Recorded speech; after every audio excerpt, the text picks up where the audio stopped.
അല്ലെ? ഇന്നത്തെ കാലത്ത് കല്യാണങ്ങളൊക്കെ ഇങ്ങനെ എന്താണ്, ബാപ്പയും ഉമ്മയാണ് തോന്നിയാസം ചെയ്യിപ്പിക്കുന്ന മക്കളെ കൊണ്ട്. പറഞ്ഞാ തീരൂല. വാപ്പയും ഉമ്മയുമാണ് മക്കളെ കൊണ്ട് പരസ്യമായി പച്ച തോന്നിവാസം ചെയ്യിപ്പിക്കുന്നല്ലേ? എന്തായാലും ഉണ്ടാത്ത് പബ്ലിക് വേദിയിലേക്ക് മകനെയും മരുമകളെയും കൊണ്ടുവന്ന് പ്രദർശിപ്പിക്കുക തെറ്റാണ്, ഹറാമാണ്. ആർക്ക്? മുസ്ലിമീങ്ങൾക്ക്. അള്ളാനെ പേടിക്കുന്നവർക്ക്, ഖബറിനെ പേടിയുള്ളവർക്ക്, മഹ്ശറിനെ പേടിക്കുന്നവർക്ക്, ഹിസാബ് പേടിക്കുന്നവർക്ക്.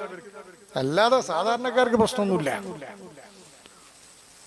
സാധാരണക്കാർക്ക് അതൊരു വിഷയമേ അല്ല. മനസ്സിലായോ? അള്ളാനെ പേടിക്കുന്നവർക്ക് അള്ളാഹുവിന്റെ തീരുമാനങ്ങളൊക്കെ അനുസരിച്ചേ പറ്റൂ. വിവാഹവേദികളൊക്കെ എന്തൊരു ആഭാസം.